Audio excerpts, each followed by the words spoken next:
All right. Well, welcome to Roots of Reality Experiences. Today I'm joined by Andrew Koalska, also known as Echo, who is a digital marketing manager at IDCOM, which is an I'd event come. services company in Minneapolis, Minnesota.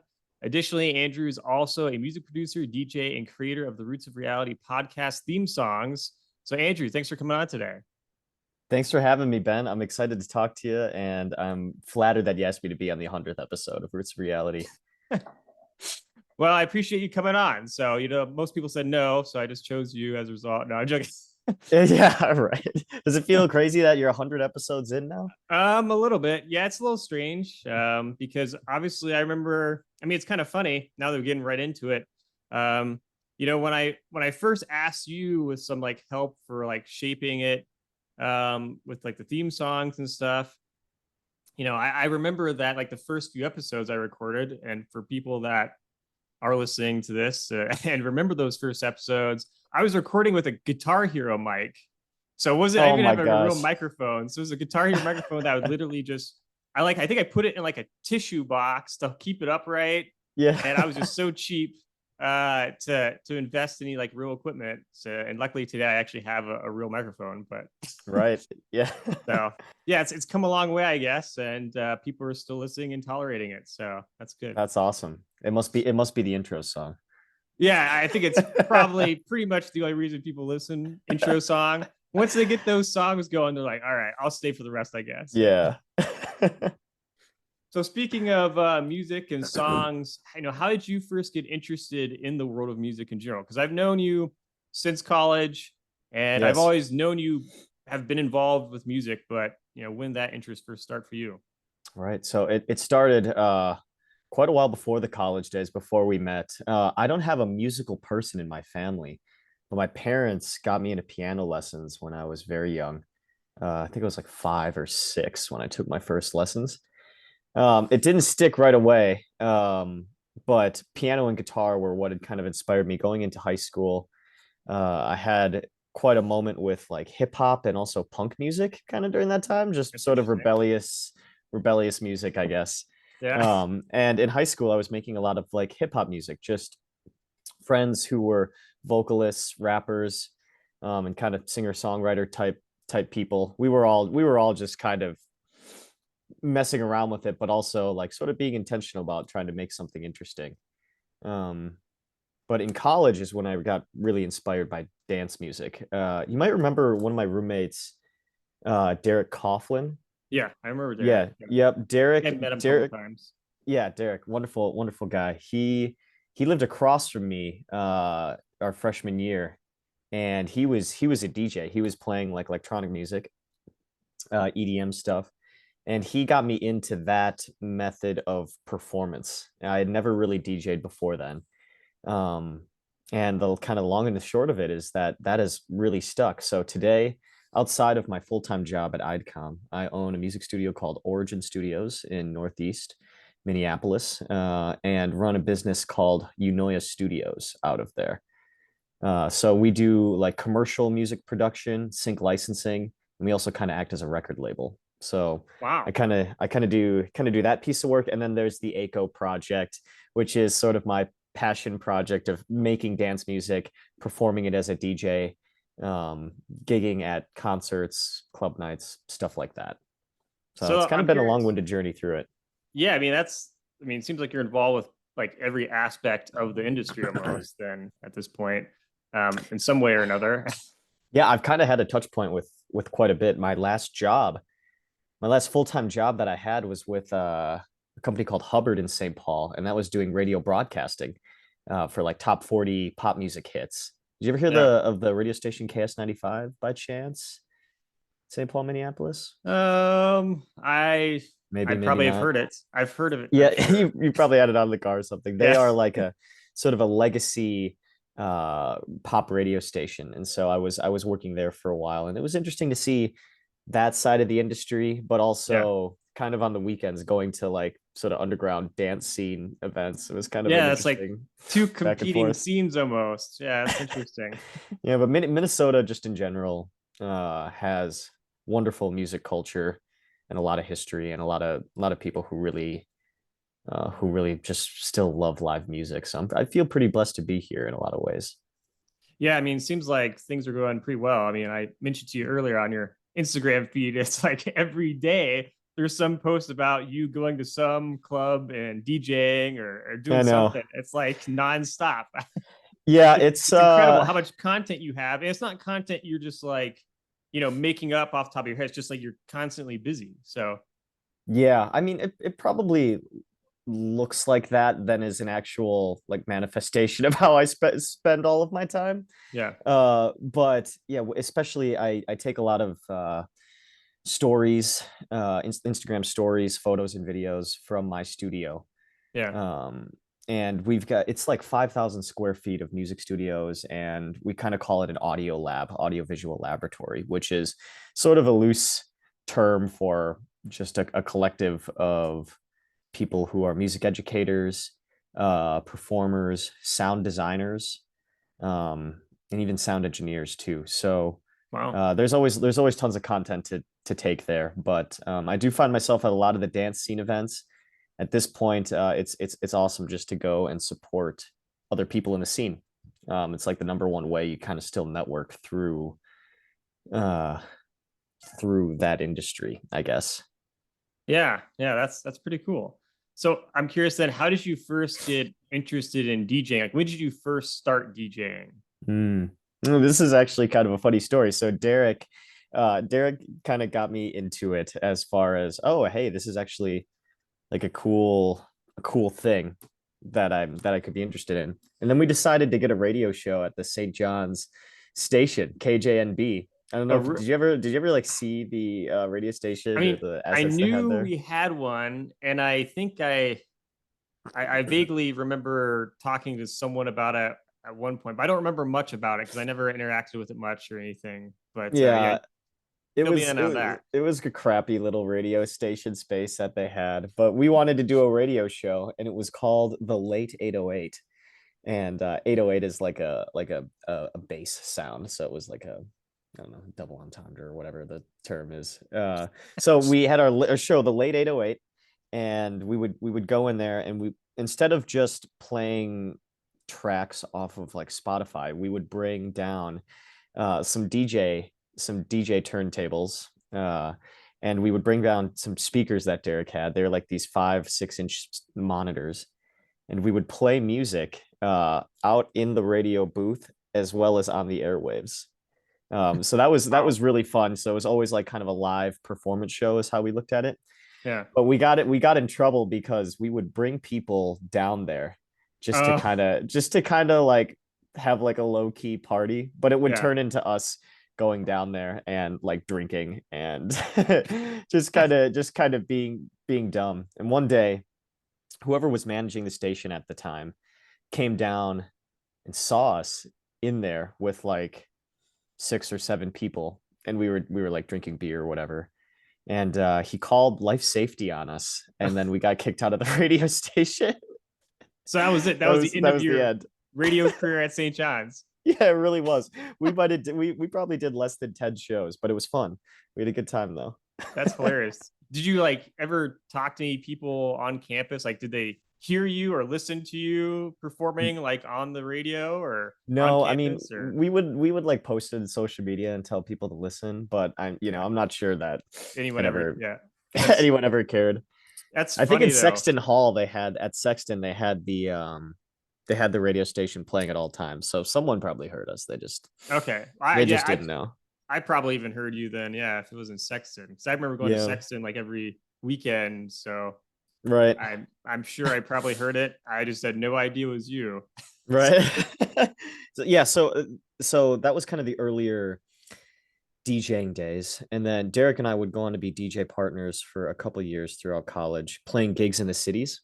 Yeah. And these were like concerts. So regionally or nationally touring EDM DJs would come, and we would be like one of the opening acts or playing in like a side room in Wow, downtown that's cool. Minneapolis. And so yeah, that was really fun. Those were some of my first performances with it. And then it's stuck. This past year was actually probably one of my best years of gigging ever. Not necessarily from having playing highest amount of gigs in a year Yeah. per se, but the quality of performances, of events, the thoughtful curation of them was just at an all-time high for me this year. So I had some that were really fun, kind of formative and validating in a way, and has led to my just continued interest and passion in it. You know, it's crazy. After doing this for like 10 years of DJing, I'm still surprised quite often, just like pleasantly surprised by what I'm discovering,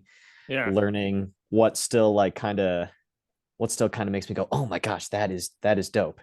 I still find myself having moments like that almost weekly, which I guess means it's still special and there's still a lot there to dig into. Yeah. Um, I don't Well, I know. mean, There's not a lot that has kept my attention over the years, like yeah, this. but it shows that you have quite the passion for it. So that's I always guess. fun and healthy to have something that you're really interested in that you can continue to do.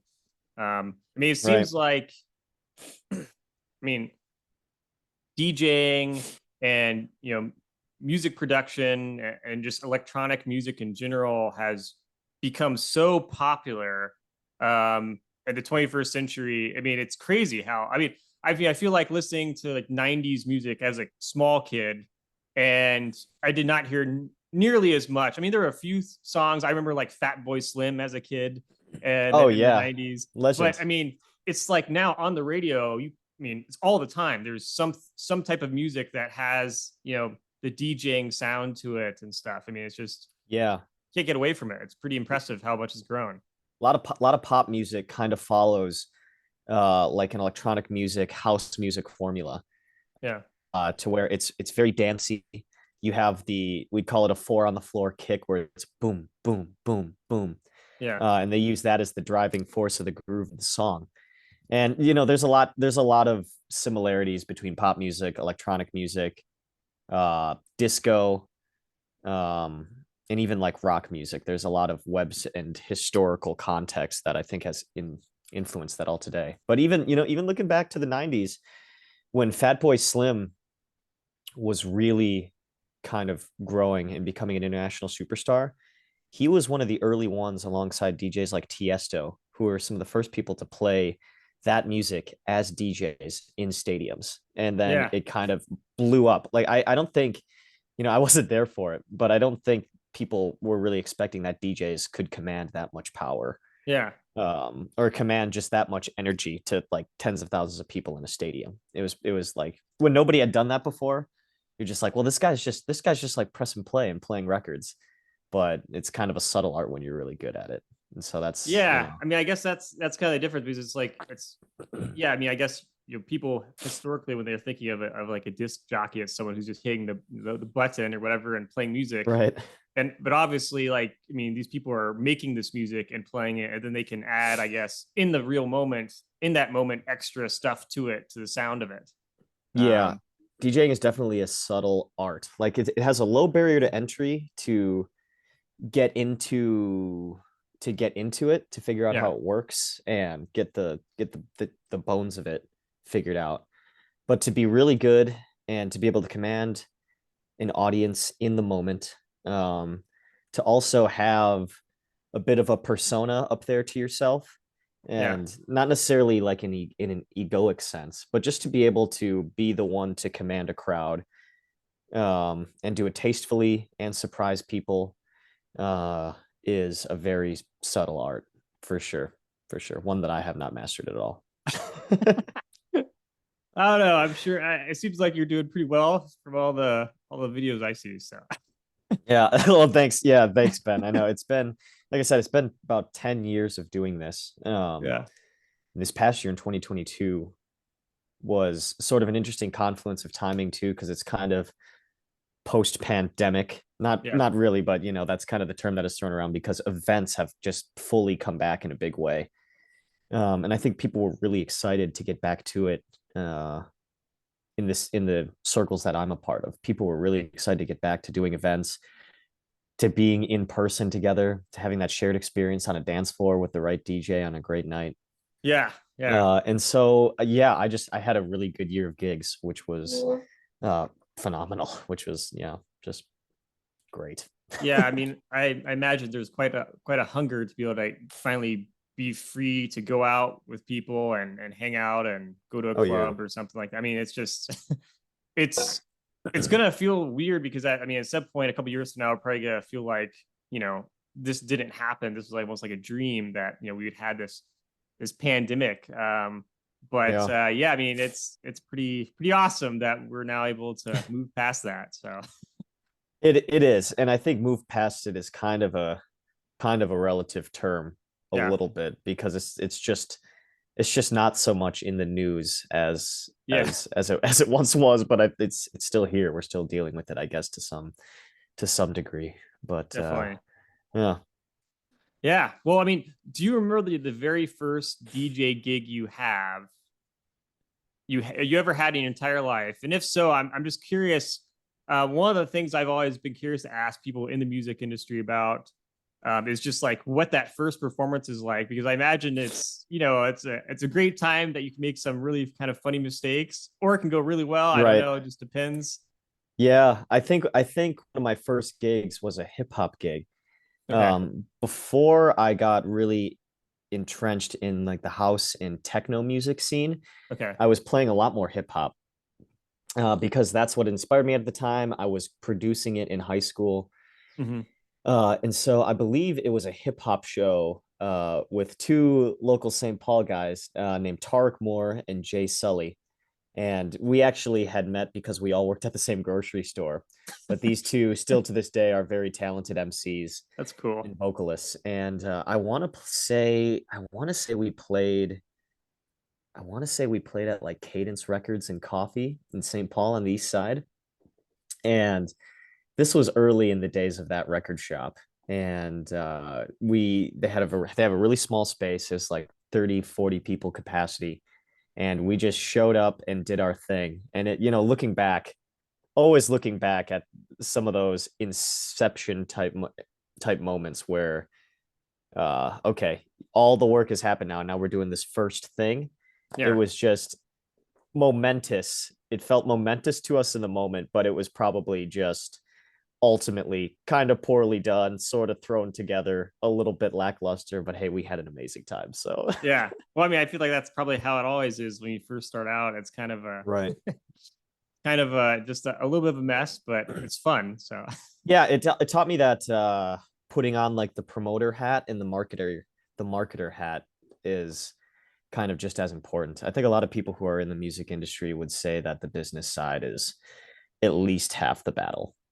yeah, I Um, mean that makes sense. Yeah. yeah, at least today where you've got songs blowing up on TikTok and going viral and pushing artists there, and also knowing like Meta, including Instagram and Facebook and Yeah. TikTok, have incredible search engines now. Yeah. Music discoverability is in a really crazy place. So you don't even have to make that amazing of music as long as it's catchy and you're able to do branding and digital marketing and branding well enough and are Yeah. also a networker. That can be Yeah. just as important. Yeah. I mean, it's so interesting because yeah, the today and all you need to do is have a social media account and you can make connections with people and market yourself at least in a limited way that you could never do before. Right. And I mean, it does make me wonder then about the potential for, you know, this type of like techno music and electronic music in general to continue to grow. And because it's so accessible. I mean, all you need really is a computer to start and some software and start making Yeah, stuff yeah. at home. Anyone can do it. You don't need to have a guitar or some instrument or go to some music lessons. You just have a computer and then you can just post it from that same computer online. I mean, it's crazy how accessible that is, how every single person could do that just with a Oh laptop. yeah. So, Yeah, anybody can do it, but not everybody will. So yeah, yeah, it's kind of a trope of like where somebody does something and someone from the peanut gallery is like, oh well, I could have done that, and it's like, yeah. well, why didn't you? Well, why didn't you? Right. Yeah. Are you going to Type of invest thing. the time to figure out how to actually make it work? Yeah. While the It, tools are incredible these yeah. days, it's still difficult to find a rhythm because especially with learning music and doing it the right way in which you're a craftsman about how it is that you learn, that's that's sort of the tough part. If you know all of the tools are available, but not everybody's willing to have the discipline to actually learn the damn thing in the right Yeah. way. Right. It's too easy to want the quick wins, I guess. I don't Yeah. know. Even Well, trying to I'm think medium curious. long term about that, it's just a lot. Yeah, I kind of want you to go more in depth about that too, because I feel like, you know, we're both young enough that we're kind of aware of how this works, but there's I think a generation gap for a lot of people to understand like how is this music being made. It's not being made, you know, in a recording studio with a guitar and a singer, but on your laptop. Can you describe the process of producing this type of music? Yeah, so I can only really speak to digital music production Yeah. in this sense. Um, you can produce music entirely in the box of your computer, which is just incredible. I mean, you need certain softwares, and Yeah. they will mimic actual sounds sometimes. Like you can have digital synthesizers that can mimic the sound of a grand piano, which is Yeah. unbelievable. Um, but yeah, so they're called virtual instruments. Generally speaking, you can download these on your computer with a software called a DAW, or a digital audio workstation. Which if you've used, like, using video recording software, I don't know what you use for this podcast. If you use like Premiere Pro or Final Cut or something to do it, but it's sort of the same thing with music production work, where you can drag things onto a timeline, organize them, play notes, and even just insert notes into the timeline by clicking on a certain area of a piano roll, and do that for recording. There are a lot of big songs that have been like pretty much fully recorded in a box. And not even that, there's a guy named Steve Lacy, who's a popular indie funk soul artist right now, who one of his breakout albums a few years ago was fully recorded in GarageBand, like on an iPad, and now he's like touring the nation playing his music. So, I mean, part of it is interesting, is all you really need is a computer. But even when it comes to hardware capabilities, like microphones, like even the one you're using, or um or other instruments, just the access to stuff that 15 years ago would have been really hard to get your hands on is uh it's so accessible and makes it easy. But again, the kicker is having the discipline to properly learn these things, and not be shooting for a quick win or letting ego get in the way. I hear a lot of people get into music, not a lot, but people who get into music for the wrong way. I have a friend at my studio named Kyle King. He was a music educator at an academy called Slam Academy, in Minneapolis for many years. And he told me a few stories of students who would come up to him, uh, and Kyle would go, "Oh, what kind of music is inspiring you these days?" And the kid would bring up a track on Spotify and be like, "This one." And Kyle would go, "Why are you inspired by it?" And they would be like, "Oh, he's got 50 million streams on this track." And that would be the first thing. So there's like bits of ego things to play with, but also having the discipline to learn is how you can take advantage of all these tools. It's probably not so different from podcasting and producing the content that you have too, to where there's so much available to do it right, but you have to do it consistently. You have to build muscle memory and like learn as you go and be active and intentional about it. Yeah, I mean, I think that's, I mean, in many ways, yeah, I guess music and podcasting, especially in our modern digital world, are quite similar with, you know, there's everyone's producing stuff. The question is if anyone's going to listen. And there's obviously a lot of Yeah. people that just you know, get involved because they're like, oh, I just want to, you know, I want to be that person who has 50 million streams on Spotify Yeah, or right. whatever. And it's like, well, okay, you know, there's also a billion people trying to compete for those 50 million streams. Right. Um, and the burnout rate is just so high. You know, whether it's music or podcasting, there's so many people that will, you know, try it a little bit. Yeah, I don't know how. I've known so many friends that have, you know, tried to become rappers, for example. Mm. You know, and then, you know, they might do it for a year and then they burn out pretty quickly. It's because I think it really does come down to like, are you actually doing it because you enjoy it? And if it works out, great. But if it doesn't work out, you still want to do it because it's fun. You know, just like in the old days, are you the guy who's going to play at the local pub just because it's fun, or because you're hoping to be discovered? If you discover Right. maybe you're trying, that doesn't mean like you don't try to get discovered or something like that. But if your only goal is just like, hey, I want to make money, um, then I feel like, yeah, you're going to burn out fast because eventually that, you're going to run out of money just trying to make the money. And, you're going to wonder, okay, I got to quit doing this. So you No, kind of have to completely. I balance it mean, out, yeah. have different options, but still allowing yourself to pursue what you want to do while doing, what you're doing creatively. So, No, that's a good point. And I mean, I still have a day job at IDCOM, and I intend to stay there. I enjoy that work, just as much as it helps pay the bills of all of the music expenses that I have, right. Yeah. and Yeah. that I do. But no, you're speaking to something interesting there, and it's kind of the roots of your reality. No, I don't know. It's Well, I the see what you did roots there. Yeah. the roots of why it is you go and do something. Yeah. And it kind of goes back to what I was saying about being a craftsman and opening yourself to learn. But even for me, DJing now, what at one point was like kind of more of an egoic journey, to where I don't think I was a jerk about it, but it was kind of about me. I would make it about myself and my DJ gigs and my track and my me, just kind of in your head about it. But most of the stuff I do these days is pretty much solely about community. Um, and being a part of this Minneapolis scene, adding value to it, supporting people. Almost anytime I'm out at a show these days, I haven't been to like a concert in quite a while, but I've been to so many DJ nights to support friends in the scene, to financially be around and add value to the scene just as much as I throw my own events and people come to that. I still think, even with all of the digital tools that are available, networking with people in person in the music industry is the best way to make real lasting connections. So a lot of the DJ gigs I play now, and or events that I organize, we kind of go in with a community first mindset of yeah, inclusivity, artist equitability. Those are all really important things that kind of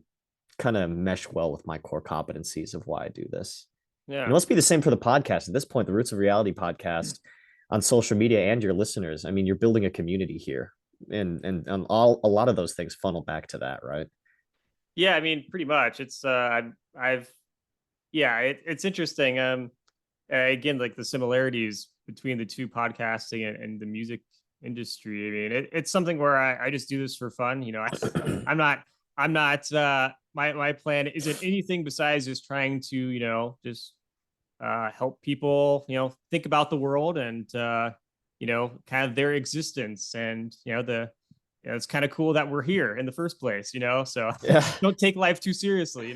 That's kind of the thing. I mean, there are lots of problems that go on in the world. They never stop and they're always going to be, but it's about just kind of embracing that challenge of life and doing the best you can, and at the end of the day, doing what you want with your life and making sure that the meaning of it comes from you and what's going to make you happy and productive, absolutely.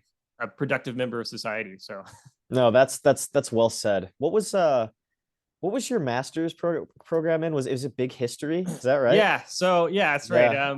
Yeah, I mean, it's probably like the first time because yeah, I mean, because I've known you for so long now. Yeah, this is probably like the first time I've actually talked about myself much on the Oh, okay. podcast. So it's kind of fun. But because we have that connection, so we Right. we more details about me than most guests do. That's right. Right. So yeah, I mean, I did my master's at the University of Amsterdam in officially it was ancient studies, but I came there because I was able to customize it and combine it with ancient studies and big history, and so it was like an ancient studies with a big history focus. Um, in undergrad at St. John's, I'd studied a lot of ancient history courses, and so I already kind of had that background. Like I wrote my bachelor's thesis on Alexander the Great, Right. um, and so I had an ancient history background already to a certain extent, and that's what got me into the University of Amsterdam's ancient studies program. Okay, yeah, And they right. had another program with big history. I was like, I'm really interested in the big history part and fusing it. And they're like, hey, if you can find a program that the big history people told me, like, hey, if you can find a program that would allow you to incorporate big history into their masters, you could come here and study it. And so the natural place was the ancient studies department, and they were super nice about it. Like, yeah, absolutely, Oh, that sounds awesome. great. And so, yeah, big history is just basically, studying the history of existence from the formation of the universe to the present, and kind of understanding how and why things changed over billions of years, um, and kind of breaking it up into neatly organized uh, eras of history and like a timeline, Okay, and right. kind of understanding how one thing led to the next.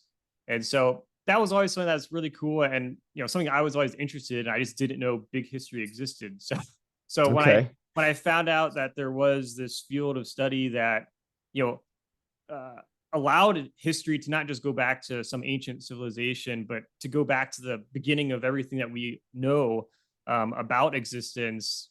Yeah, that seemed like a really cool bridge between science and history, and something that I was really passionate about. So I did that, and then yeah, eventually would create this podcast, kind of inspired by my studies and my interests Right. growing up. So Yeah, man, that's really cool. I remember visiting you when you were doing the master's program. yeah, That was when I was living in London at the time, I think. yeah, that's right. Yeah, Um, yeah, that was yeah. Yeah, that's really cool, man. Yeah, there's tons of I mean, even looking at my own journey with music, and we both kind of work in the audio space, generally speaking. We make audio content.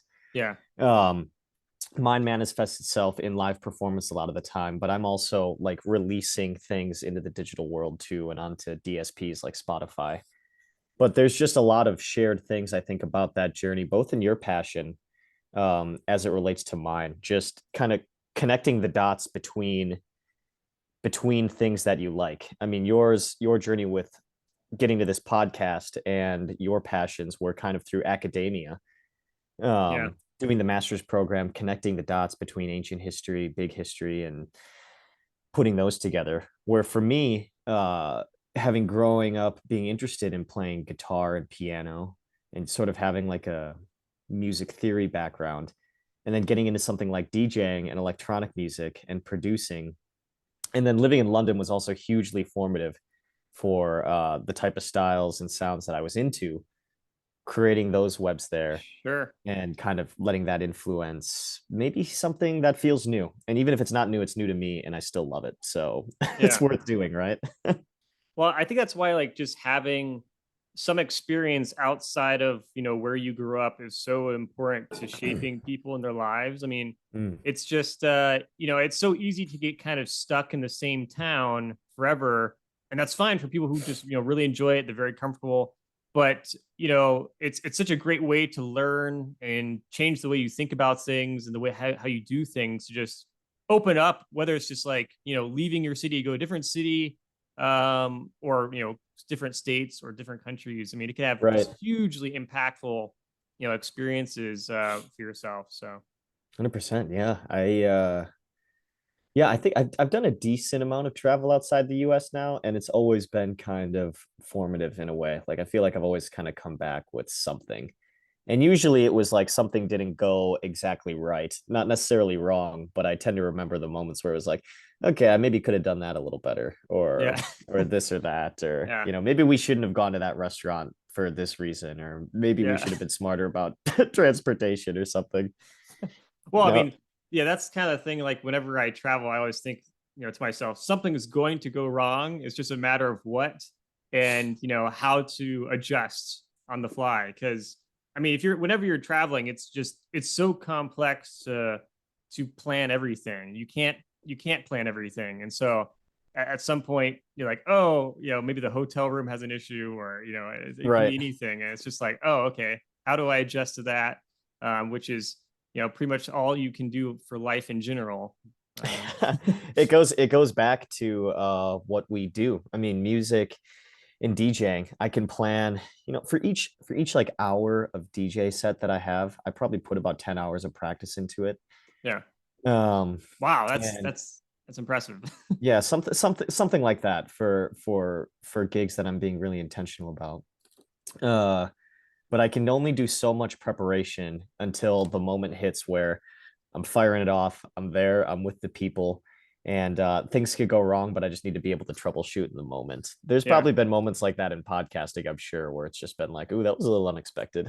Yeah, well, I mean, I mean, for me, yeah, I guess it was in a similar way. Like, there's such a learning curve to understanding how it worked. I mean, I had not done any like audio editing before my life when I first started, so it was a lot of figuring out how microphones work, especially with the Yeah, Guitar Hero mic. yeah, that's so funny, man. Yeah, That's a great story now, and yeah, will that's be a right. great story for years. If this podcast, like, becomes like super famous on one day, that Guitar Hero mic is could be quite the story to continuously bring up. Um, Legendary. but yeah, I mean, it's so funny. The things that you kind of discover as you go along, because it is something very much you just kind of have to keep doing it and figure out how to improve it over time. I mean, Yeah, I'm sure my audio quality is much better in the later episodes than the earlier ones, because of that process of yeah. figuring out more of how to do stuff, and just like changing ideas. I mean, like the first, oh, I can't even remember how many episodes it took, but like the first set of episodes, it's like kind of one type of format for doing something. And I was like, okay, I got to branch out, because I kind Switch of it did up a like a little big bit. history style intro to the podcast, and then I was like, okay, well, what do I do now? I mean, I can't just keep recycling the same thing. Right. So I decided then to just kind of mix it up and start covering the history of like different subjects. So Yeah, just keep iterating on the original idea. I mean, I do that in DJing too, where um to keep it interesting, you got to add something new, you got to try, put yourself in uncomfortable situations so that you can grow. And I for me, especially with music and knowing that the landscape is kind of constantly changing, and while a lot of it, well, most of it is based on my own artistic expression and community, you still also kind of want to follow the tastes of people and of the dance floor that you're preparing for. So I'm constantly iterating on my sets, techniques. Um, there's a lot of in-person collaboration where that happens and where that growth happens, but it's sort of a constant thing in the back of my mind, especially when I'm listening to music casually, just thinking, where could this have a place in what I do? It's actually the only one of the bad things about being a musician and a producer is that I'm not a very good casual music listener anymore. I get too oh, analytical. Do you find that about podcasts? Like, can you like just do you listen to podcasts? that's a great question. I mean, I honestly, you know, I do listen to some, but I'm not like a Okay. big podcast listener. I will say that. I mean, I enjoy doing this. I mean, it is kind of something, and I guess that does kind of connect with you. That like I do this now so much that I don't really necessarily, maybe I don't necessarily have time, or I just don't. I'm not as interested because I'm already putting all my interest into my own podcast. I'm not as Yeah. interested in listening to others, kind of. Um, but I mean, I do listen to some, especially like when I'm taking like a road trip or something like that. Oh yeah, Um, definitely. I mean, I mean, I did listen more podcasts, I think, before I started doing a podcast myself. Okay. Um, Yeah, I find but myself being more analytical about casually listening to music these days because I spend so much time thinking about it and making it that it's that I'm not a very good casual music listener anymore. well, The downsides. I was always doing that. Yeah, that reminds me, because like when I first started, and again, partly of this was probably due to having a Guitar Hero mic, but I was like I was critically analyzing so much the sound quality and trying not to make excess noise and Yeah. sounds. It took me a while to kind of figure out how to sound as clear as possible. And so I like listened to other podcasts later today, and I hear like little sounds because I'm used to listening for that sound on my own podcast. Yeah. But it's kind of funny because at the end of the day, most people will never like pick up on little background noise necessarily. I mean, some will perhaps, but when you get like kind of a listening ear for things, when you're working with audio enough, so you can. Yeah. unsung heroes of having like nice quality mics and like a ring light or something to make yourself look good. Yeah, that's right. Yeah, I mean, it's so accessible now. I mean, there's so many things you can get online, for that. It's crazy.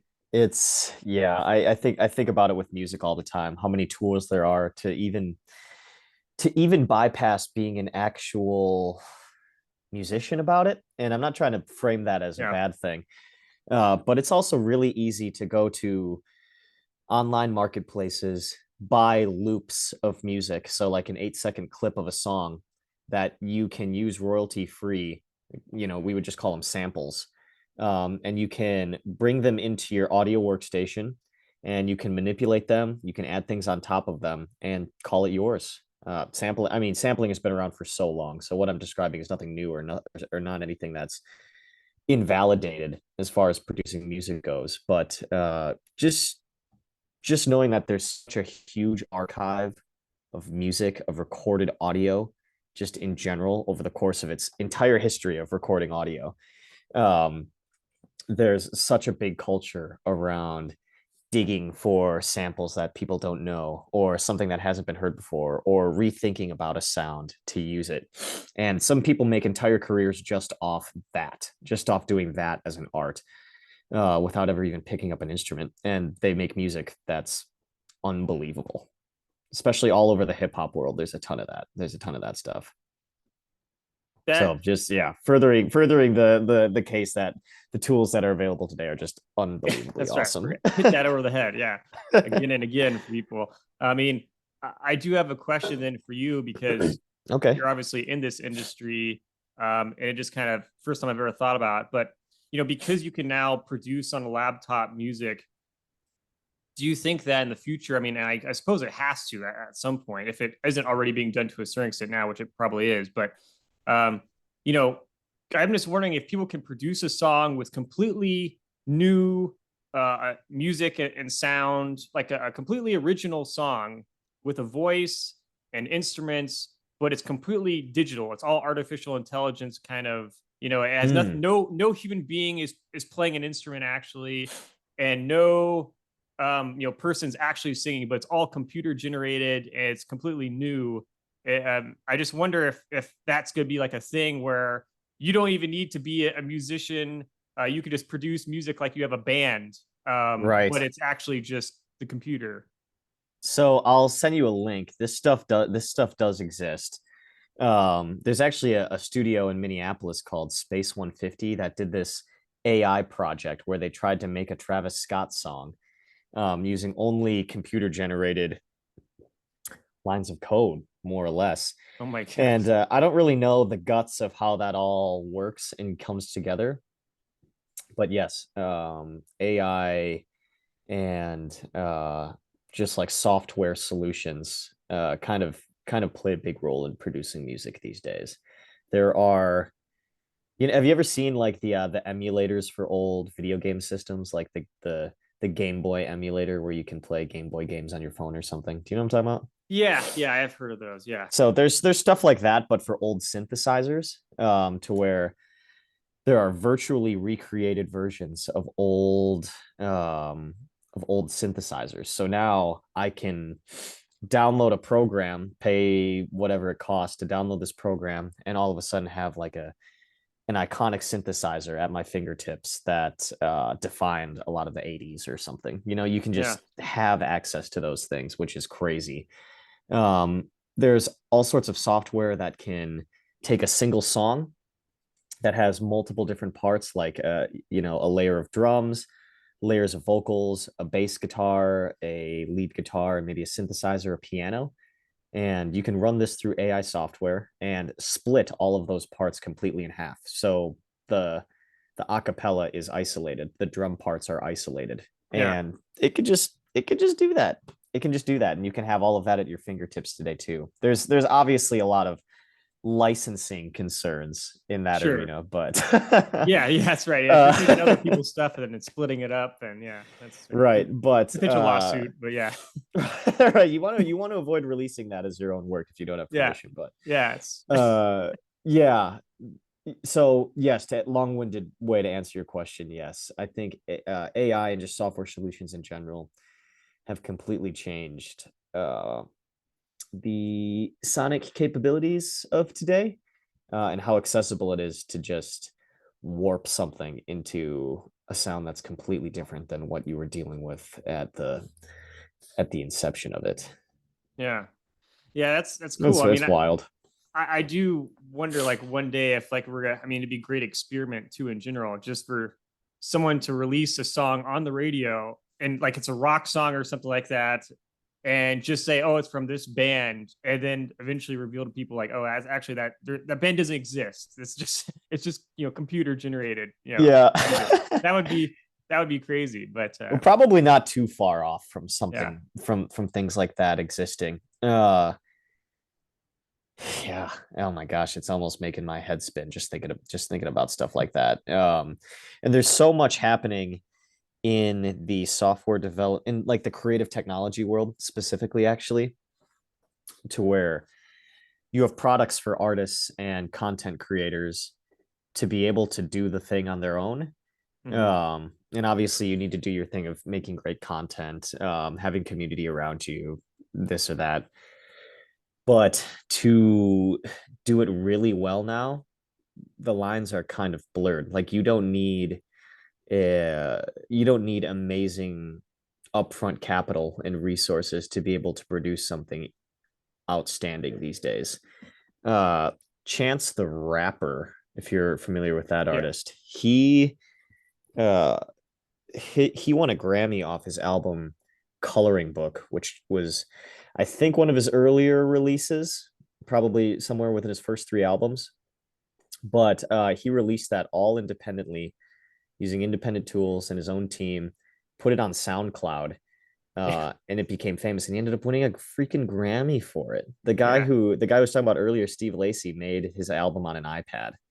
Um, I've seen and heard hip hop tracks that are huge that have been produced on like a small Bluetooth speaker.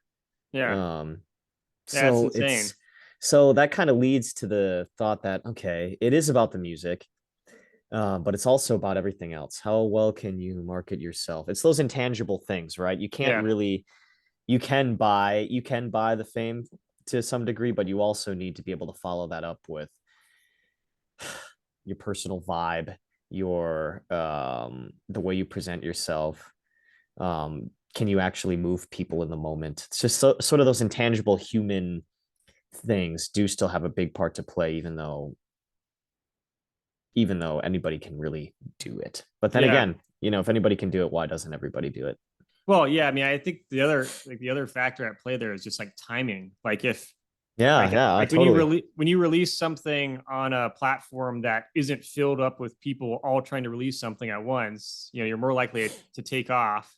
Um, I see you see that with people that like got really famous off. I mean, basically any social media platform or YouTube. Like there are people that became super famous, but you look at like when they started, it was 10 years ago almost, and Right.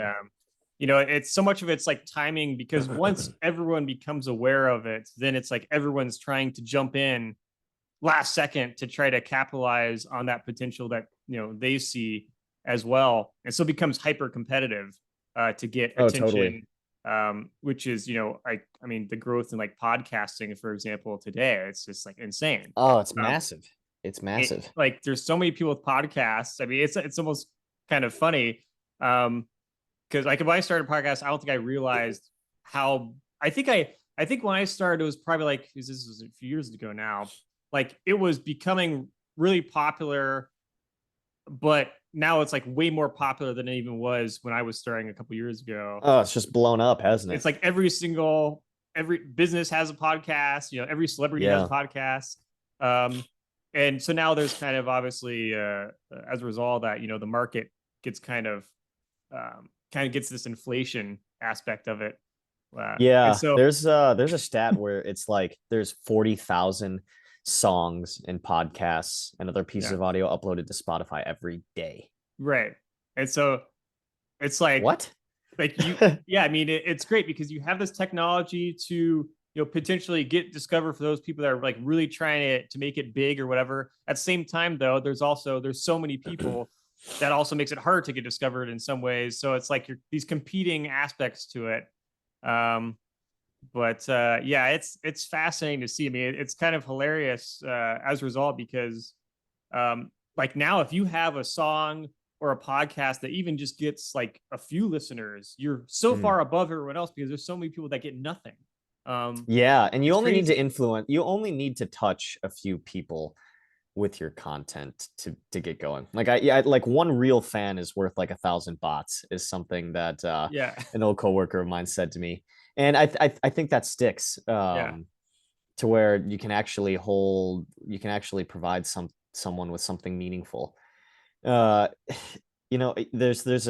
uh, there's an artist manager named Ian Montone, and I think he used to manage like Vampire Weekend and some other like big pop okay, bands. yeah, But when he was talking about like Spotify and the oversaturation of just digital music and audio content that exists, he made an interesting point to where it's like when the consumer has this all you can eat buffet for $10 a month, to where I have access to just about all of it that I could possibly want. And I could listen to Roots of Reality for the same price that I listen to the Joe Rogan Experience, or I yeah, can listen to Aiko for the same price that I listen to Drake, same price that I listen to the Beatles, and I can yeah, organize it all that I want, and I can consume as much of it as I want, and I don't ever have to stop. I can just let it keep going and keep going. yeah, When you have this all-you-can-eat buffet style service, where do you go next? yeah, And I think streaming has positive aspects to where are people listening to more stuff now than ever before and maybe discovering new things? Yes, and that's great. uh but where do you go from here? And it kind of makes almost the main source of your content uh only an accessory sometimes to the other things that you're doing. Like I yeah, always get an email when there's a new episode of Roots of Reality. yeah, So it's kind of and obviously you're on social media and post content. yeah, I see post stuff on Twitter and Instagram. yeah, So kind of doing all of those things to bring people back to the main thing is so necessary these days. Because if you're just yeah, releasing a track and you don't do any promotion, or you're not doing anything to try to build community, you don't have an email list, you're not on social media, you're not creating other new things, it's really easy to get lost. It's really easy to get lost. yeah.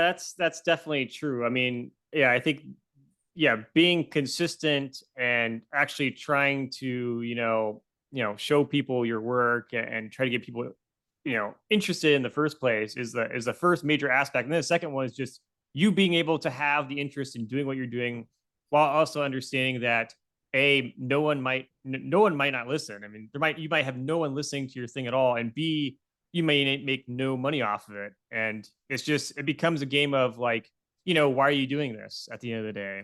Right. Because things have changed so much in terms of how many people have podcasts or music now Oh that my you kind of goodness, have to look at yes. yourself and it's like, okay, are you producing it because it's something you want to do because it's fun and you enjoy it, or is it because you're trying to make a living from doing it? And so people have to kind of weigh those intangibles when they're making a decision, because it's pretty easy to get lost in it pretty fast and kind of give up on what you're doing. I mean, luckily for you and I, we both have things we do outside of this to make money. So, Yeah. you know, so it's like, it's one of those things where, for us, we would be doing it, regardless because we enjoy doing it and we don't need to be, famous necessarily to do it. Given our backgrounds. But I think if for a lot of people, especially people that, when we were growing up, we kind of saw the rise of social media, and we weren't born into a world with social media, but it came about when we were like in middle school and stuff like that with MySpace and everything.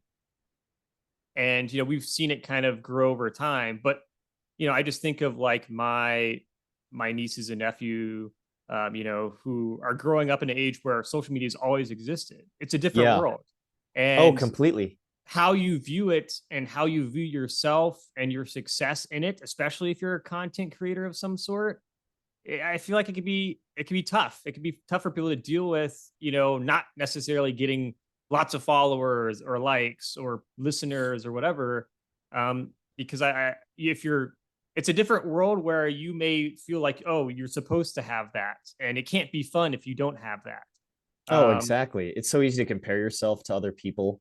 And when we were in high school, middle school, college, in the early social media days, I'm starting to sound like an old head now. That's right. But We're it aging was fast. yeah. It was a little bit more about like actually social networking than it is now. I mean, Yeah. all of these platforms are basically advertising platforms, Yeah. where not only are you being advertised to for Yes. products and services that are relevant to you, but also everybody's kind of trying to sell themselves in some way. I mean, I mostly use social media these days to to advertise like the music stuff that I do. Sure. Um, but even these high school and college kids put so much personal stock into their digital self, Yeah. when they're using it personally, that I can see it being hard to keep your head on straight, especially when it's so easy to compare yourself to anyone in the Yeah. world now. If you follow loads of very rich people, celebrities, people who are very powerful in your niche, then it can be easy to compare yourself to them. And ultimately, Yeah. most of the time, it's an unfair comparison. Yeah. I mean, it's unfair, and it's also, it's like, you know Unfair to what yourself. what people show is also in many ways inaccurate of realities. So, Yeah, yeah, it's completely. it's a game of, you know it's basically become a profession. It is a profession to be an influencer, which is what, Right. many of these people do. But being an influencer is just being like a commercial on television. It's not necessarily a real life situation in terms of, yeah, they may be rich and have these things, but are they really happy as a person because of that? But are you happy? Like, is this someone who's, the meaning of their life is so much better than your meaning of life just because they put on this persona on Instagram? Right. It gets to a point where at the end of the day, especially in the modern digital age, every single person that becomes famous can disappear in a second, just because there'll be someone else that replaces them. Right. It's so easy to be a burnt out celebrity today because there's so many billions and billions of people competing all at once for that attention. And then once like a new platform comes out and people leave the old platform, I mean, it's like they're gone. So Yeah, it's fleeting. It's fleeting, really. And this kind of ties back into my focus on community within the dance scene in Minneapolis, because the real world connections with people, the real shared experience, in my case on a dance floor, um, matters so much, because everybody like knows, even if it's unconscious, everybody kind of knows that it's fleeting and that social media is ultimately kind of BS, and that most of it is fake, and it's just so anxiety inducing being able to watch the horrors of the world play out in real time, to put it bluntly. So to have real world connections with people through what you do, I think is really important. And even for you with the podcast too, I mean, having like tangible conversations with people and looking at them and being genuinely interested and engaged in what they're doing, even just that, which can be really simple in how it manifests itself, but just to actually connect with people yeah, matters a lot, and just kind of recognizing each other's humanity too, because it's really easy to just look at people as avatars on their social media, yeah, or I mean, especially in the music industry, actually, and even in yeah, the podcast branding industry. I'm sure there's similar things that you've noticed too, to where there's a balance of ego, there's a balance of being genuine, yep, but it's kind of hard to sometimes to sift through the mud to find stuff that's actually touching, actually genuine or interesting or engaging. I don't know, kind of a constant thing you have to keep looking yeah. at. I mean, yeah. I mean, for me, I mean, the way I always looked at like doing a podcast, I did not, the last thing I wanted it to be about was like myself. And I think because I kind of get a bad taste in my mouth when I go on social media and see, people so desperate to become this famous person and basically brand themselves, Right. um, or become. like a spokesperson for a brand. Because I mean, in many ways, I see celebrities either becoming, they're so famous where they themselves become a brand, and it's like they're not even a real person anymore. They're just a Yeah. brand. Yeah. Oh my Um, God, totally. or there's celebrities that are famous enough where they get absorbed by a brand and they're just like constantly marketing for people. And marketing with celebrities has always existed, but I feel like today in social media, it's taken a turn where it's just become like with a commercial, you could see like, okay, this person is doing an ad, and they have a life separate from those ads. And today, and like, go on Instagram or something like that. It's like this person has become the ad. Like that's their life. This is it's Where do I start? Where does the ad start and I begin? right. Where It's you know just like you're constantly selling random products that you probably never use, or if you do use, it's just, I mean, that's great, but it's just uncomfortable for me. I've always wanted, I'm sure, like with you and your music, like I always want to be about like what I'm creating for people to listen to, whether for entertainment or to become more educated about a topic that they may be interested in. I don't want it to be about me. I feel like so much of today's culture is everyone thinking, how do I get famous? How me? Well, what can I do to become this Mhm. famous influencer? It's like what are you doing? Because at the end of the day, we're all gonna be dead one day. Is it gonna matter what product you were trying to sell to people on Instagram 50 years from now? I mean, who cares? It's just No, yeah, it's fickle. I think Carl Jung said the best way to lift yourself up is to lift up someone else. And I think that kind of rings true here to where if you go into anything with genuine intentions, you're probably going to be helpful to someone else. And maybe that's even the root of what it is that you're doing. I've been the reason one of the reasons why I love music so much is because I've had so many amazing experiences with it. And almost all of them are because of the time and efforts of other people putting together that experience that I had such a good time with. Um, and so, as it relates to community, I want to kind of put that energy back into what I do.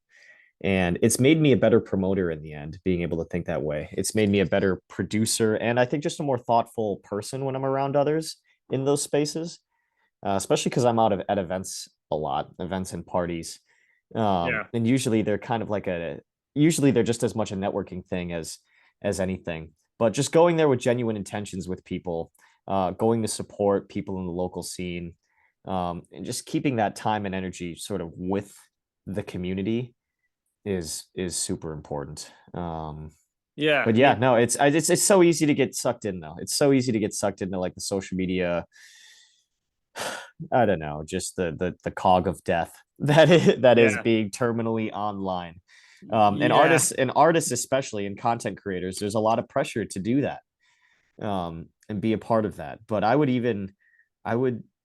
yeah, I would even suggest that the real life experiences can be more impactful depending on what it is that you're doing. So I Yeah, don't I mean, know. it's a dangerous game getting too wrapped up in the world of social media because it's so shallow and in many ways is just fiction. So, um, Yeah, not all of it. I mean, at the surface level, yeah. yeah, I mean, where you look at like the but the influencers who are selling crappy yeah, products like fitness protein shakes or something that they and the don't like even the drink. false relationships between you and that influencer. That's the thing that always bothers me is like selling their fans these little products and stuff. Like we see that, I think we saw that a lot with like the crypto industry has been kind of falling apart lately. All the people that hawked cryptocurrency because they're a celebrity to their fans, because obviously, kind of like a pyramid scheme. If you buy into it, they get more money too. Whoever, the more money you throw at something they've invested money in, they get profits from that. And it's just kind of like, it's like you guys don't have a real relationship with them. It's Um, exploitative. yeah, Yeah. it's just that always kind of bothered me. So I guess that's kind of like the fiction angle I'm thinking of. If you have a real relationship with that person, that's great, obviously, but Right. it's a yeah, something to be careful about, I think. Right. No, especially if you're actively selling something online, then it's likely that you're just showing a version of yourself that you're marketing as opposed Yeah. to who you actually are. And I mean, that's kind of always, I don't want to say that's always been advertising, but ultimately advertisers are scored and paid based Yeah. on what they sell or how Yep. effective their marketing is. And that's, I mean, my day job at IDCOM is doing marketing. Yeah. um And but that's, it I kind of mean, trickles down into very fickle versions of itself to where yep. it's poorly done and you have fake relationships. But also, I mean, it's on the other side, you can grow an iconic brand that people really care about. Like you Yeah. think of what's a good example, um like Kleenex, for example. Okay. Kleenex is a brand name, but we people call like all tissues Kleenex for some reason Yeah. now. Or Google. Google is That's just one true. of many search engines, but we still say Google it. Yeah. Uh, Yeah. so that's, there's Yep. That's a good point. interesting Well, things that can come out there, and you can have relationships that are effective. yeah. And And it doesn't always have to be a product, I guess, but it's definitely, I think, as you mentioned, you had a great point. Like, it's really about balance. I mean, it doesn't mean that marketing's bad. You have to market to make money. That's just life, you marketing know. bad. Yeah, Yeah. don't market yourself ever. That's just something you have to do.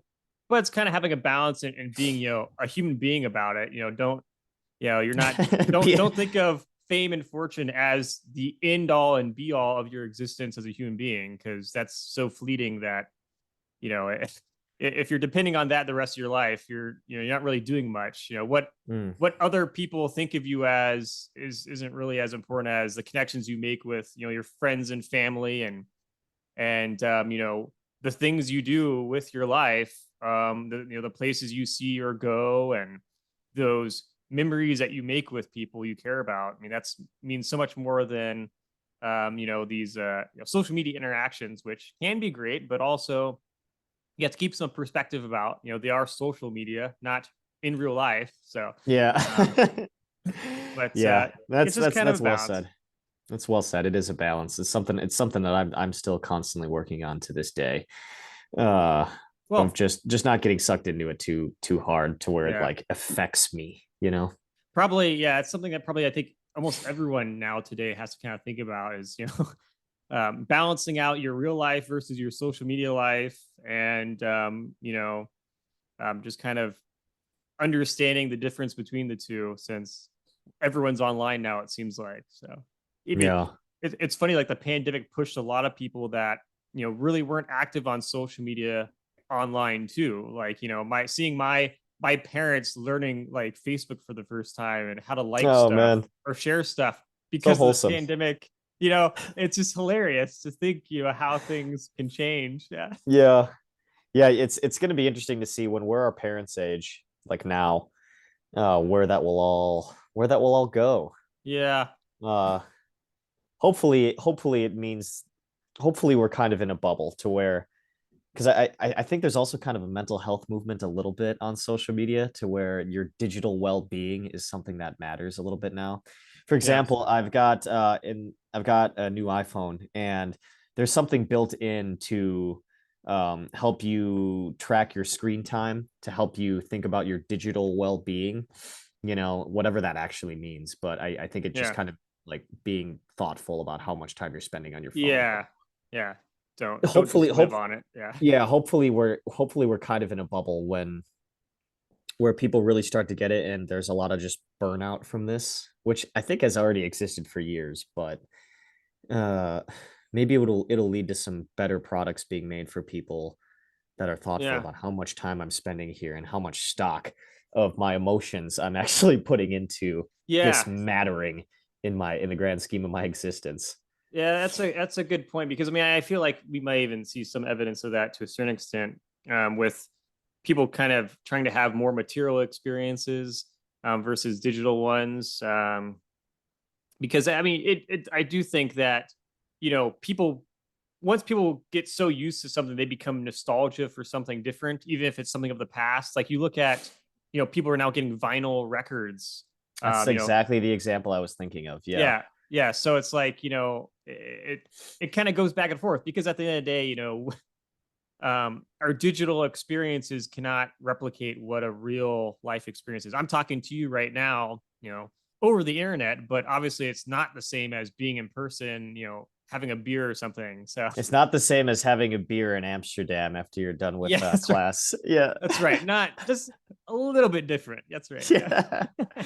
Yeah, no, vinyl records is the perfect example because we again going back to like the all you can eat buffet of audio content, Yep. what makes it special at all anymore? It costs the same to listen to me as it does the biggest artists in the world. But people love vinyl because it's tangible, it's physical, it's here, Yeah. and it's a new way to listen to it. New way to young people, obviously, to like listen to this and revisit some of these things. And there are vinyl releases that you'll never hear on Spotify. There's a big audiophile culture that exists too. Um, there's a bit of Yeah. it in the Midwest as well. But yeah, those in-person things, those tangible physical things that I can touch, feel, and be a part of. Um, I think they do still matter a lot.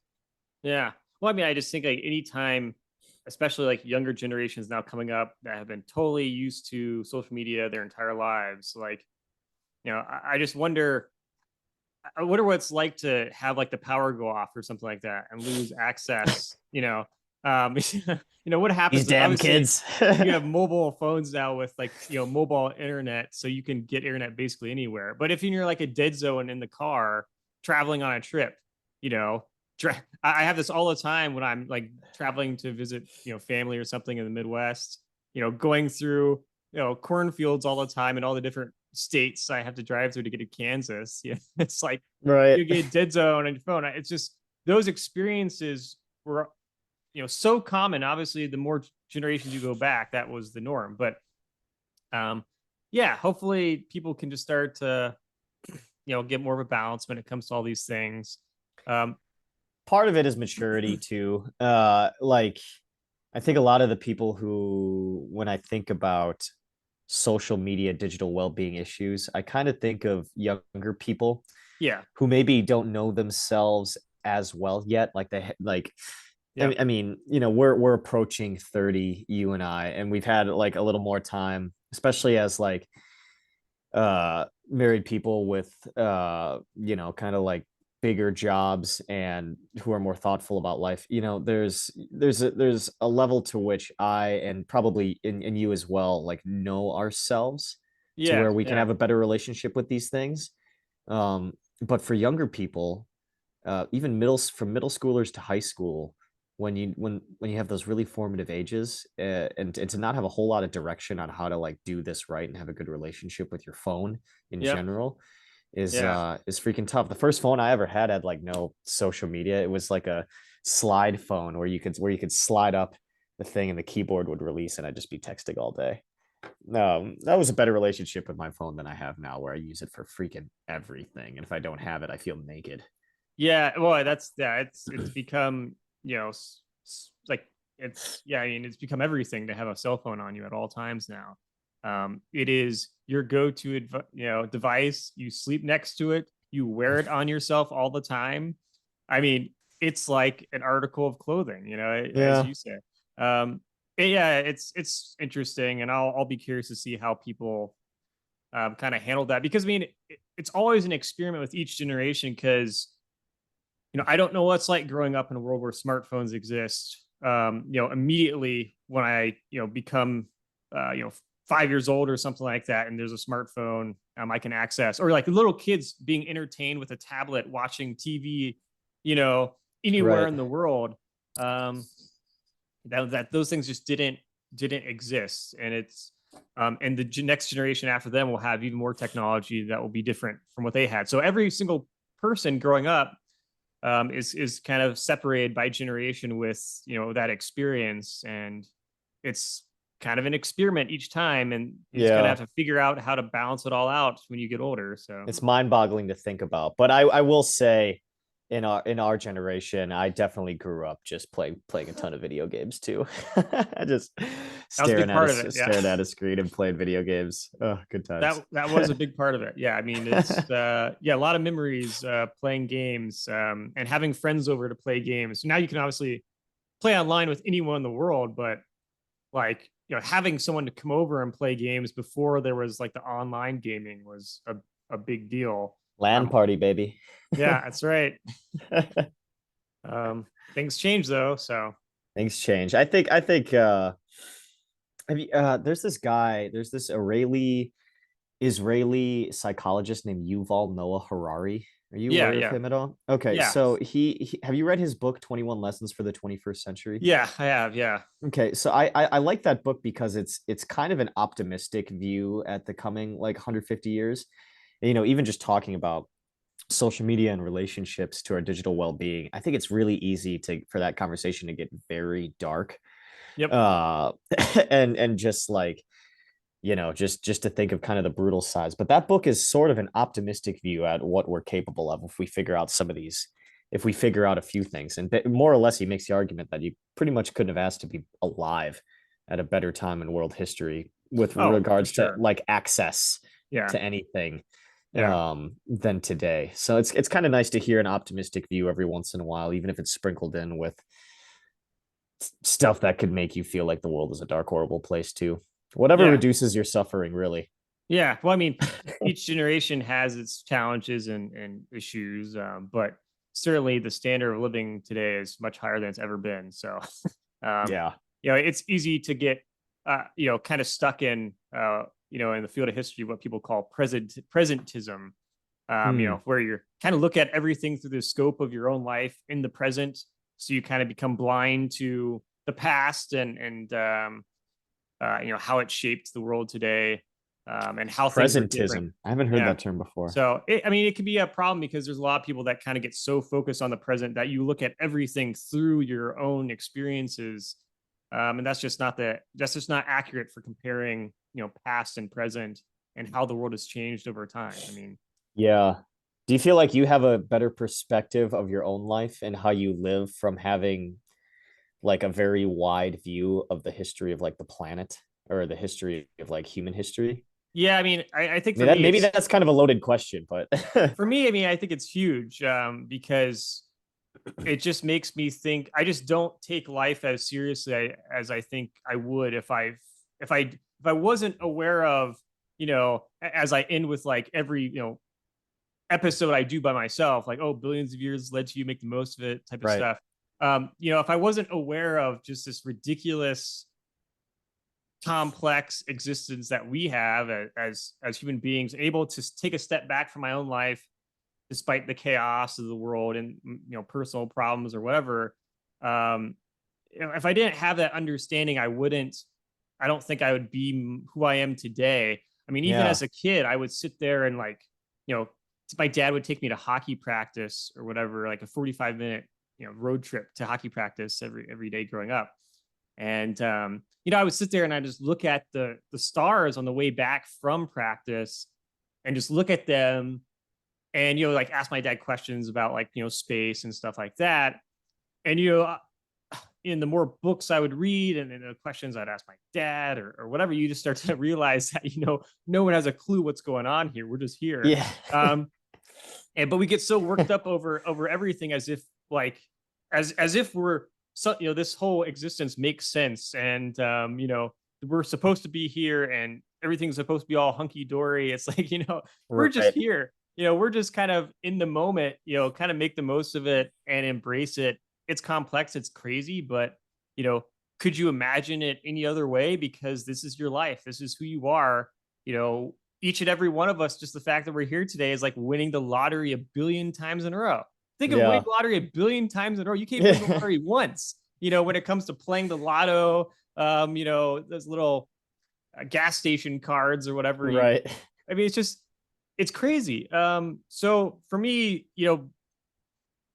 from being a kid thinking about that to obviously getting my education in history and big history, it's only reinforced the idea that's like, okay, yeah, things could be crazy. It could be a shit show sometimes, but hey, this is our life. So It's life. Yeah, that's a good way to look at it too, I think. Like yeah, just being able to let things pass and having like a wider perspective on the scope of impact of a moment or of an event that happens to you is important. I had my last week, I think I told you before the podcast that I bought a new car yesterday. Yeah. And last week, my car broke down in the middle of the road and the engine started smoking and the cabin of the truck started filling up with smoke. And I was like super emotional about it for the following day. Yeah. Um, but I meditate quite often, Okay. which just helps me be better at being still and quiet and just inward, have a better inward perspective. And I was like, okay, you know what? This is just life happening. There's no reason for me to have an emotional reaction to this thing. Yeah. Um, it's fine. It's just life happening. It's really not a good or bad. It just is. I'm Yeah. trying to be better about holding that perspective about a lot of things in life.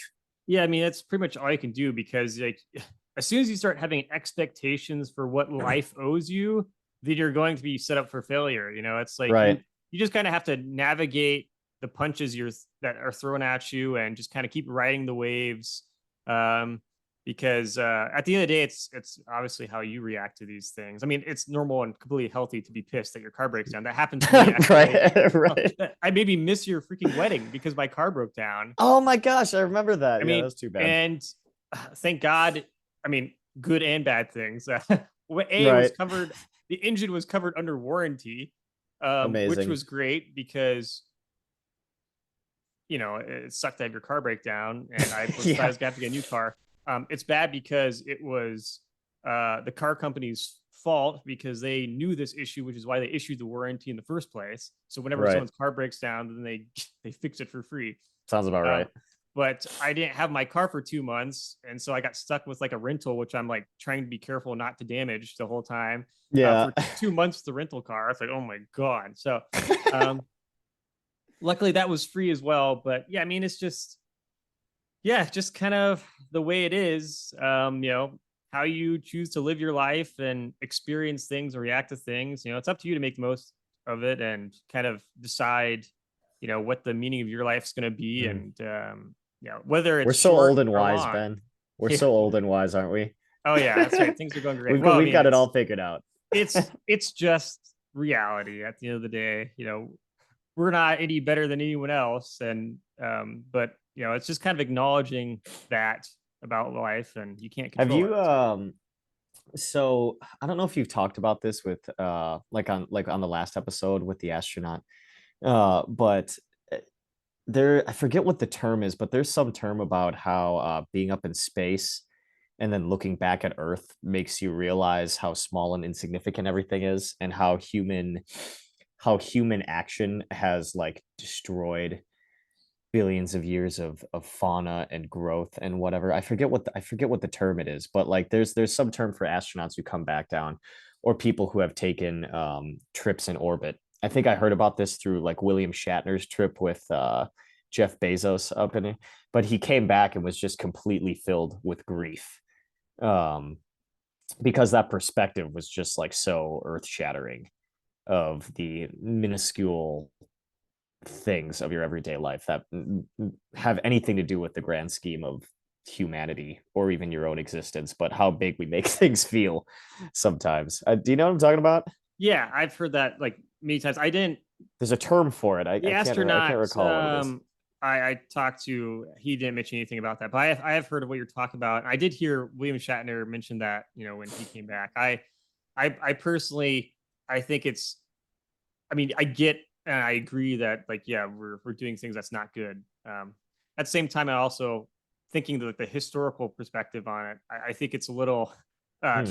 filled with presentism as well. Just Yeah. because it's like well, our planet came from just kind of a mess in general. It wasn't something where life was just there. It took millions and billions of years for for our planet to even have life, and Right. it's got a timestamp on the end of it. Like it's not going to last forever. It's a planet that will eventually be destroyed by our own sun, if not something else. Right. Trillions of years from now, obviously. But I think yeah, it's just kind of I think it's a good idea to think of like yeah, we should do better to try to improve our world and stuff. At the same time, also keep perspective that it's not something that's we own. In terms of it's it's not gonna last forever. Right. So it's try to make the most of it while you have it. And, whatever exists by the time it's going to fall apart because of some natural disaster, hopefully people can figure out what to do next if people Right. exist and not That's something that's else. good perspective. I like that word presentism too. I don't know But why. I like yeah. that word. Well, I'm curious to shift gears a little bit here. Since this is the 100th episode, I want to talk to you a little bit about the process of how you came up with sort of the sound of the Roots of Reality intro songs, because I remember creating them. Or I remember you creating them, and I remember kind of giving you an idea of like what I was kind of thinking in my mind.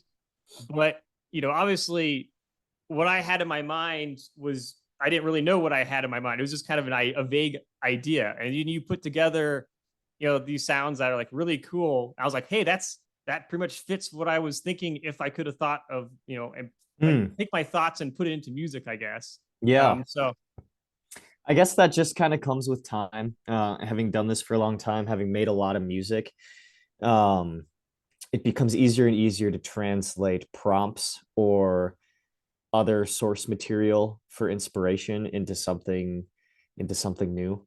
Um, and you had sent me that transmission that's in the podcast intro. And then I listened to other content that was kind of made in the history space, and oh sort of yeah. got inspired there. So there was this angle that I tried to take where it was like, okay, this should be inspiring, but it should also feel like kind of self-aware. Um, and that's kind of what came out of it. I think the end product was fantastic too. I still Yeah. like when I listen to episodes of your podcast, I'm still like, not to toot my own horn or gas myself up, but I'm like, yeah, this is a project that turned out really well, and I feel like it does represent the podcast too. So yeah, I was excited to make that one. And then the other one that you use for compilations, kind of more like the hip hop beat with the piano. That was a really fun one to make too, because I got to just kind of, I don't do a lot of just kind of jamming uh with piano anymore. And I took it was the same sheet music. I forget what the original song was. Um but it was sort of a rendition that I made from another song. Um, and then obviously I put some drums over it and kind of made it have some rhythm and have some pace for social media with clips, because that's kind of a huge thing about supporting music when you're playing video content like podcast talk content and have background music.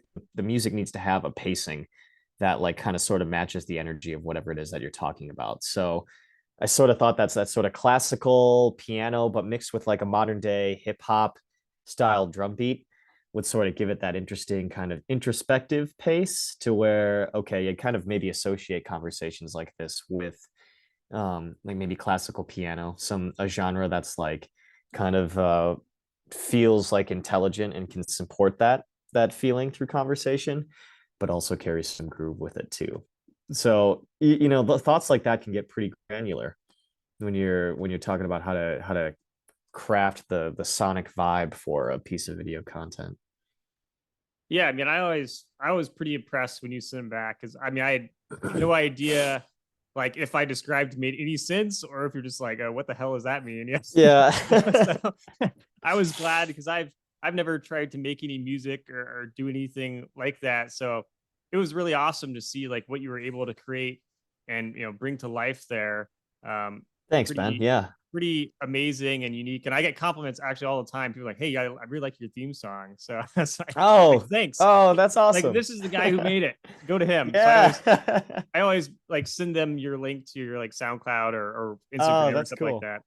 And Oh, of thanks, course, you're on man. the website. Like if anyone actually looks, Mm, like on the website underneath all the playlist yep. of episodes, your name's there with link to your socials. I got So my footprint all over the Roots of Reality that's website. right. That's right. And Yeah. now like people are actually aware of like who you are because of this episode. So Yeah. um so they can make that immediate connection that yeah, this isn't this song has a face behind it. So Absolutely. Yeah. I don't think I've ever chatted with any of your listeners online or anything, but Yeah, if anybody would like to ever get in touch with me, feel free to reach out to me on social media at Aco Beats. And I love working on projects like what Ben and I have done. And it was perfect because you and I had already known each other, and I was getting inspired about what I was doing. And I think we kind of shared in just being inspired about the content that we were creating. So it came out super well in the end. Yeah, I think that was just kind of a fun collaboration. I'm so glad that you were willing to take part in because when I created this podcast, I was like, okay, well, it'd be cool to have a theme song. Hey, Andrew, I know you can make music. Yeah. You want to help out with that? And yeah, Yeah. sure enough, you exceeded my expectations by a ton. I mean, it's pretty cool to see Thanks, man. what you're able to come up with again. Yeah, So I we've appreciate done a few podcasts at my studio business too. We did a soccer podcast called 10K Pitches. And we've done a few other cool projects too. So podcasting is an interesting space to make music for, because podcasting is also audio content. And so there's almost a different thought that you kind of go into it with versus if I was making something for, let's say, like a YouTuber, and background music for their content. It's kind of a different game, but both still really fun to do. Yeah, I guess you kind of have to. Yeah, it's has a different type of aspect to it, what you're trying to do and A how little you're trying to bit, get people's attention or not get their attention, but just have something in the background. Yeah, right? that's cool. Well, Andrew, I'm curious then before I finish this up with you, what's your future? What's in store for your future, and what are your plans for what you're trying to do? For anyone who's interested in following your career. So Sure. Yeah. I like I said, I own the studio in Northeast Minneapolis. Um, we do commercial production work out of there, but I also, of course, do my own DJing and produce under my moniker Aco. And both of those things kind of coexist in the greater scheme of what I really love to do, which is make music, have awesome shared experiences with people who like similar styles of music. And then to one day kind of really bring that to life and manifest in a project where those interests can somehow come together with creative technology to do something impactful. And really, where I think I want that to go is to create tools for independent artists, digital tools. But I'm still in the early days of really putting a lot of that together. In the meantime, if you're around Minneapolis, I'm gigging around the cities quite a bit, playing funky music, and doing my thing. But other than that, and just life, Ben, outside of like professional acumen, um, just trying to get just trying to continuously be good at the balance of work, life, and passion. Ann and I were coming up on almost a year of being married already, which is just bonkers to think about. Um, and so just trying to simplify a few things as well. Trying to cut off some of the excess fat of my life. And I don't really mean anything serious when I say that, just like prioritizing the things that actually matter. Um, which is kind of family, friends, and my career, both professionally at IDCOM and musically, because all of those things sort of funnel in together and need to coexist, right? yeah, definitely. Absolutely. Well, look forward to seeing what you continue to do. And I guess if anyone's in Minneapolis, they should be sure to get like a selfie with you or try to get your Oh autograph. yeah, You know, that's I yeah. He occasionally signs autographs, depends on his mood, but that's yeah, right, yeah, it's not out. No, but yeah, if any of your listeners are in Minnesota, I would love to meet them and chat, and get to know your community as well. yeah. Make sure you could tag me on Instagram so I could share it if you ever meet up with Andrew in person in Minnesota. So. Yeah, please do. Perfect. All right. Well, Andrew, thanks so much for doing this. I appreciate it. Obviously, you're played a big role in helping create this in the first place and giving everyone this wonderful introduction to each episode. So thanks Yeah, well, again. thanks, Ben. Yeah, I'm flattered to have been on the 100th episode. It has been cool to watch you grow, and I'm excited for what you have going on as well.